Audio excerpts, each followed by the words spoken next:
जय माता दी, जय मां ललितांबिका। कैसे हैं आप सभी? मैं उम्मीद करता हूँ आप सभी स्वस्थ होंगे और आनंदित होंगे। भगवती जगदम्बा की कृपा आप और आपके संपूर्ण परिवार पर निरंतर बरस रही होगी।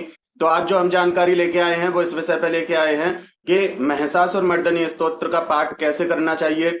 उसको महिषासुर मर्दनी का पाठ करने के लाभ क्या हैं। आप यदि महिषासुर मर्दनी का पाठ करते हैं तो आप अपनी किन किन परेशानियों से छुटकारा पा सकते हैं, और महिषासुर मर्दनी स्तोत्र की रचना किसने और कब की थी। तो आज हम इस वीडियो में पूरी जानकारी लेके आए हैं, तो वीडियो को अंत तक देखें। जानकारी पसंद आए तो एक लाइक अवश्य करें, कमेंट में जय माता दी लिखें, और चैनल पर पहली बार आए हैं तो चैनल को सब्सक्राइब कर लें। तो आइए वीडियो को शुरू करते हैं। तो देखिए, सबसे पहले बात करते हैं कि महिषासुर मर्दनी स्तोत्र की रचना किसने की थी और महिषासुर मर्दनी स्तोत्र है क्या। तो देखिए, एक बार की बात है कि आदि गुरु शंकराचार्य जी अपने सभी शिष्यों के साथ मणिकर्णिका घाट के लिए जा रहे थे। तो रास्ते में उन्होंने देखा कि एक युवक की मृत्यु हो गई है और उसकी जो पत्नी है वो विलाप कर रही है, और गली जो थी, निकलने का जो रोड था वो इतना सकरा रोड था कि वहां उस मृत व्यक्ति के अलावा आसपास से निकलने की कोई जगह नहीं थी, और बीच रोड पे उसको लिटा के रखा था और वहां भीड़ भी लगी हुई थी, विलाप चल रहा था। तो आदि गुरु शंकराचार्य जी ने अपने शिष्यों को उस स्त्री के पास भेजा और कहा कि ये मुर्दे को एक तरफ कर लीजिए जिससे हम यहाँ से निकल सकें। तो जब आदि गुरु शंकराचार्य जी के शिष्य उस स्त्री के पास पहुंचे और उनसे प्रार्थना करने लगे, तो उस स्त्री ने उनकी बातों का जवाब नहीं दिया और अंदर जाके कुछ रोटी लेके आई, उनको रोटी दान की। तब उनके शिष्य वापस लौट के आए और कहा कि गुरुजी, उन्होंने तो हमारी बातों पे ध्यान ही नहीं दिया और हमें ये भोजन दे दिया है। तब आदि गुरु शंकराचार्य जी गए और उन्होंने कहा कि हे माता, आप इनको एक तरफ कर लीजिए, हमें यहाँ से निकल के मणिकर्णिका घाट जाना है। तब उस स्त्री ने कहा कि आप मणिकर्णिका घाट जा रहे हो तो इस मुर्दे को भी अपने साथ ले जाइए।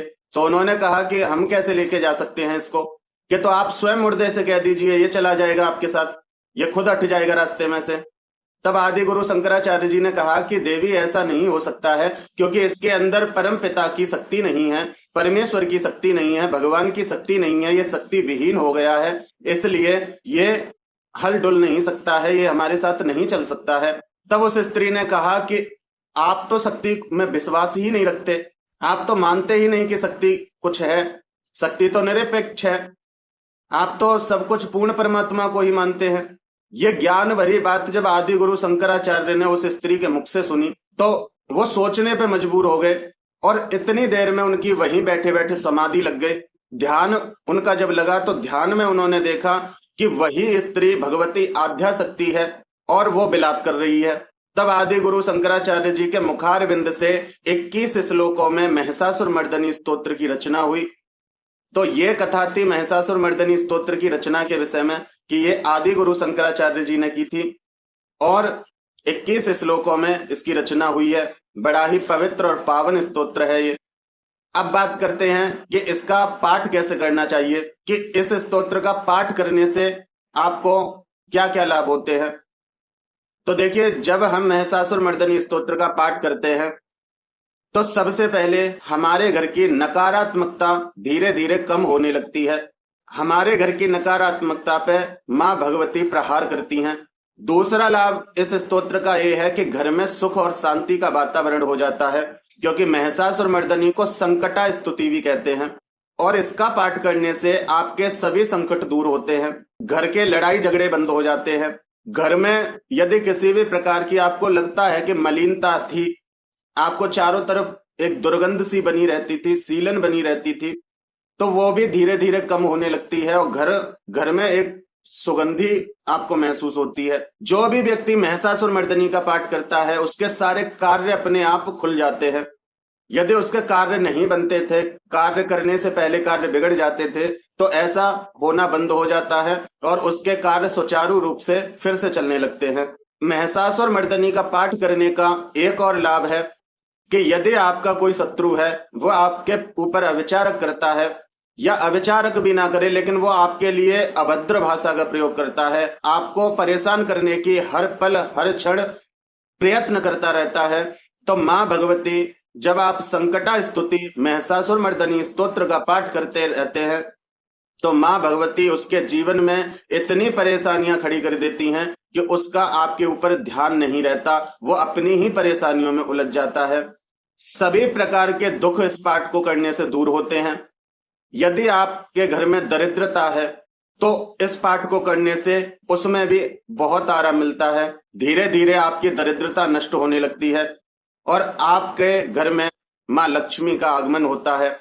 और भी अन्य इसके फायदे हैं, जैसे कि यदि किसी की बीमारी बहुत समय से चली आ रही है, वो ठीक नहीं हो पा रहा है, तो इस महिषासुर मर्दनी स्तोत्र का पाठ करके गंगा जल में फूंक लगा के उसको व्यक्ति को निरंतर पिलाने से वो व्यक्ति धीरे धीरे स्वस्थ होने लगता है। महिषासुर मर्दनी का पाठ करना बहुत लाभदायक है और बहुत ही कारगर है। इससे माँ बहुत जल्दी प्रसन्न होती हैं। ये माँ दुर्गा की प्रसन्नता प्राप्ति का एक महास्तोत्र है जिसको महिषासुर मर्दनी स्तोत्र कहते हैं। और देखिए, सबसे बड़ी बात, यदि आप इस स्तोत्र का गायन करते हुए, मतलब एक सुर में, एक लय में इसको अगर आप पढ़ते हैं तो माँ बहुत प्रसन्न होती हैं। क्योंकि आदि गुरु शंकराचार्य जी जब किसी श्लोक की रचना करते थे तो उसे बहुत सुंदर लय में, बहुत सुंदर सुर में प्रकट करते थे। तो इसलिए यदि आप भी इसको आराम से और सुंदर सुर के साथ जब इसका पाठ करते हैं तो माँ बहुत प्रसन्न होती हैं और आपकी सभी परेशानियों को दूर कर देती हैं, आपकी सभी परेशानियों को शीघ्र ही नष्ट कर देती हैं। अब जानते हैं कि इसका पाठ किस विधि से करना चाहिए, किस प्रकार करना चाहिए। देखिए, सबसे पहले यदि आपके घर में माँ का स्थान है तो बहुत अच्छी बात है। यदि नहीं है तो आप उनके लिए एक स्थान दीजिए अपने मंदिर में। और जब आप स्थान दे दें तो माँ को एक चुनरी उड़ाइए जो मार्केट में आसानी से मिल जाती है पूजा की शॉप पे।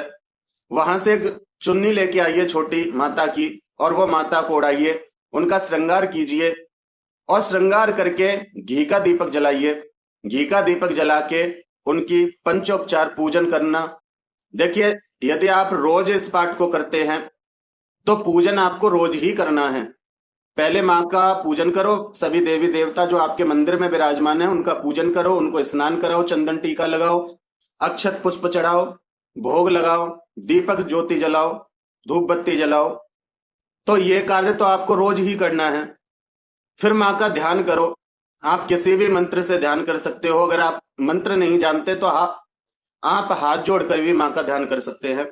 फिर आप संकल्प लें और अपनी परेशानी बोलें।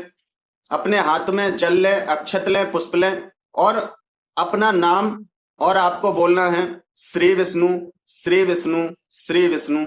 देखिए, मैं संस्कृत में नहीं बताऊंगा, मैं हिंदी में ही बता रहा हूं। 3 बार आपको श्री विष्णु, श्री विष्णु, श्री विष्णु बोलना है। फिर उसके बाद आपको अपना नाम बोलना है, आपको अपने पिताजी का नाम बोलना है, आप किस स्थान पर रहते हैं उस स्थान का नाम लेना है, आपका गोत्र क्या है, आप अपने गोत्र का नाम लीजिए और प्रार्थना कीजिए कि हे माँ, मैं आपके इस महिषासुर मर्दनी स्तोत्र का पाठ अपनी इस इच्छा से कर रहा हूं। जो भी आपकी इच्छा है अपनी इच्छा बोलिए कि मेरी ये इच्छा है माँ, मैं अपनी इस इच्छा की पूर्ति के लिए आपके इस पाठ को रोज एक पाठ करूंगा।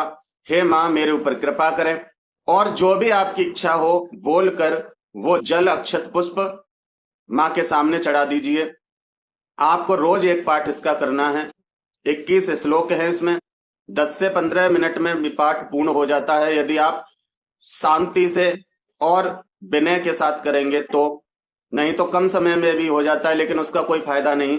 लेकिन जितना आप इसको माँ के प्रति समर्पित होके पाठ करेंगे तो माँ शीघ्र सुनती है। तो इस प्रकार से आप इसका पाठ करें और फिर आप अपने जीवन में परिवर्तन देखिए। तो मैं उम्मीद करता हूं कि आपको मेरे द्वारा दी हुई जानकारी पसंद आई होगी। यदि जानकारी अच्छी लगी तो एक लाइक अवश्य करें, कमेंट में जय माता दी लिखें। चैनल पर पहली बार आए हैं तो चैनल को सब्सक्राइब कर लें, क्योंकि मैं ऐसी ही नई नई और रोचक जानकारी लेके आता रहता हूं। अपना और अपने परिवार का ध्यान रखें, भगवान की निरंतर भक्ति करते रहें, क्योंकि भक्ति ही आपको श्रेष्ठ बनाती है और भक्ति ही आपको मोक्ष दिलाती है। तो फिर मिलते हैं एक ऐसी ही नई जानकारी के साथ। जय माता दी, जय मां ललितांबिका।